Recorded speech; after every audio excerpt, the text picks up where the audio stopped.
My name is Rebekah Braswell, and I'm from Land Life Company in the Netherlands. I come myself from a farming family, and I spent 8 years working in the Middle East on issues of food and water security.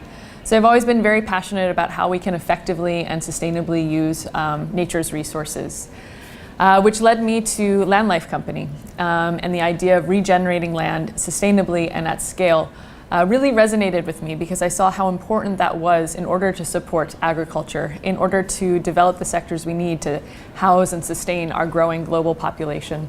Our mission as a company is to help restore 2 billion hectares of degraded land. That is literally the size of China and the United States put together. It's a huge amount of land. So we need to be able to do this at scale.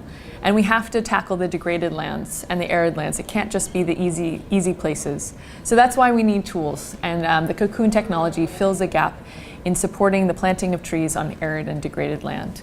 Right now we're planting in the tens of thousands at a time. We really hope to be able to expand to the hundreds of thousands of trees at a time, 1 million trees at a time, because that's what's going to be required to restore our planet. This is the Cocoon. It is a 100% biodegradable water reservoir that you plant with a tree seedling below the ground. What you do is you fill it with 25 liters of water once. No follow-up irrigation or manual watering is required. And what happens is the water is drip fed to the root of the tree via this wick irrigation system. So the plant is getting drops of water per day, which is enough to keep it alive, but not so much that it becomes dependent on an external water source. And this is what creates an independent and resilient tree. We are ready as of tomorrow to start planting in Zambia 7,500 trees in collaboration with UNICEF. Zambia, 75% of the population is actually below the age of 30. And so we think of anything that we have to do needs to involve youth. They need to own this solution. So we have a program all set to go. It'll be the first time that the Cocoon technology is being employed in Zambia. We're going to work with these children to plant in the southern province, which is the agricultural breadbasket of Zambia, but is also an area that's received water scarcity and drought and overfarming, overgrazing, and soil contamination from the mining industry. So it's really in need of solutions. We have all of the partners ready to go. I think from that point, the goal for us is to scale up even further, to move from 10,000 trees to 50,000 trees. And that enables us to start having local operations and local production.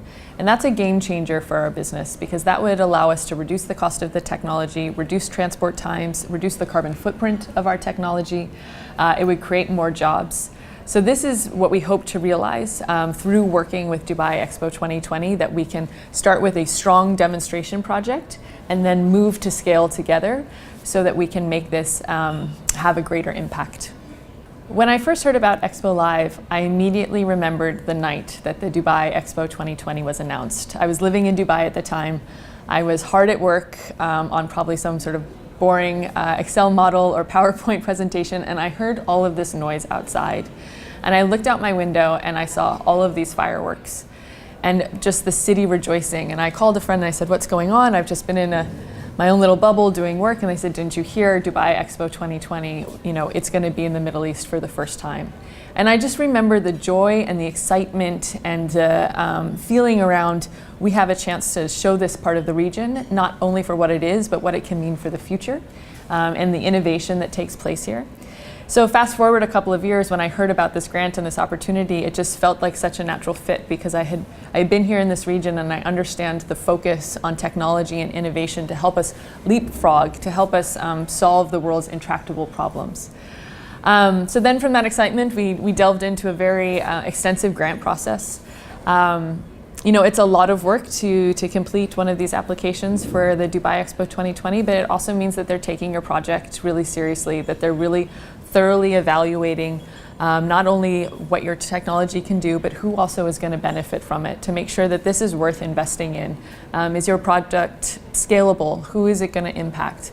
And these are hard questions, but they spur your thinking, they make you excited about your projects, and I think our work has benefited as a result of being part of this process. The planting of the trees with the Cocoon technology in such a water efficient manner is obviously sustainability focus. That is our core business. And what we're trying to do with this project with Dubai Expo 2020 is layer in the education piece, which is creating opportunity. And that's why we're working with UNICEF, that's why we're working with children, because we think that the education component is critical. So that adds opportunity on top of what is already a very sustainable project.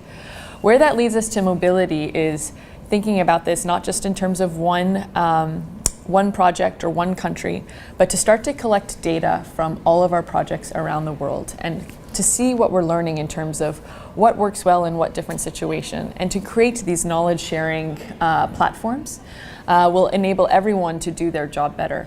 And second of all, we can move into things like carbon trading and carbon credits, which all of a sudden then exposes people to an international marketplace.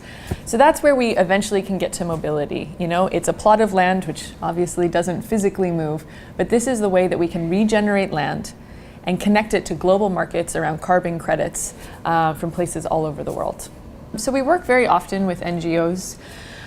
Such as the World Wildlife Fund. Right now we're currently restoring the habitat for the monarch butterfly in Mexico. We're also working with the Charles Darwin Foundation in the Galapagos about bringing certain biodiversity back to the islands that need it on arid and degraded land. It's been a real privilege for us to work with these types of partners all over the world.